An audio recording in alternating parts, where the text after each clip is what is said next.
It's Wulf, and it's a 15 first impressions. This one is about Faaast Penguin. It has 3 A's in the name, hence the long A. I'm not going to pronounce it like that throughout the entire video, don't worry. So this game actually just came out, and I only found out about it a few days ago because I saw the launch trailer on YouTube. Right now it's available on PlayStation 5, Steam, and the Epic Games Store, and they keep saying in all the advertising that there's an Xbox version and a Switch version on the way soon. It's a downhill racing game, and I've seen a lot of comparisons to Fall Guys because a big focus of it is you start out with a bunch of players, and then as each round goes on, fewer players get to move to the next round. And I've also seen a lot of people bringing up Club Penguin in relation to this game, and of course the gameplay here is significantly different than Club Penguin, but I do kind of see where they're coming from. Now, I haven't actually played Fall Guys very much myself. I've played a couple of the Fall Guys levels that are in Fortnite, which is kind of confusing because, like, it is Fall Guys, but, like, it's in a different game. I don't really understand how all that works, to be honest. Anyway, though, compared to what I have played of Fall Guys,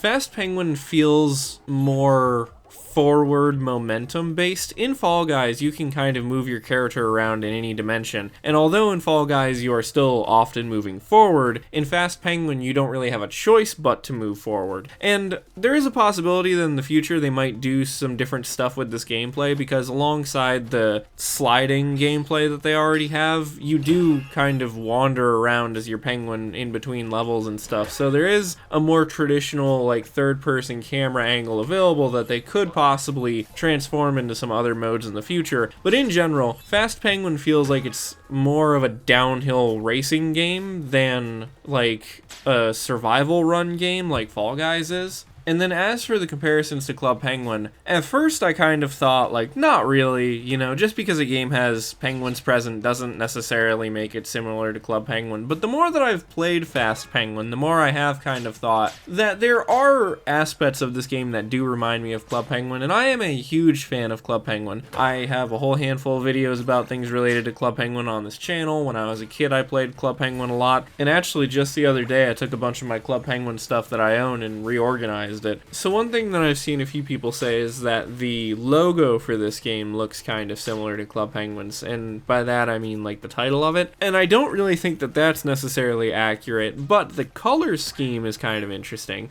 Club Penguin's logo is white and then yellow, so the word club is white and then the word penguin is yellow, whereas Faaast Penguin has the opposite. The Faaast is in yellow and the penguin is in white, so that is kind of notable. There's also a lot of bright colors in Club Penguin and a lot of bright colors in Faaast Penguin. The penguin designs don't look that similar, but I guess they kind of are a little bit similar to the Club Penguin Island character designs. And the main thing that I can think of in terms of comparing this game to Club Penguin is that if you thought of a 3D version of Club Penguin's sled racing and like a really intense version of that game, then this kind of is what that possibly could have been like, because Club Penguin's sled racing was 2D, but there was obstacles and jumps and stuff like that. It was very simple compared to like this game, but the same concept is still kind of built into this game. So anyway, shifting the focus back specifically to just Faaast Penguin, the gameplay of this game mostly focuses on trying to be first in any of the races that you're in, and the main way to do so is by whacking other penguins. So you get a boost when you bump into other penguins, and not just bump into them, but specifically hit square to kind of like whack them out of the way. And you also can do this against seals that pop up in the race and seal themed balloons. And then you also can jump, and you have an ultimate move, which by default is like a dolphin, but you can choose different ones from the store. So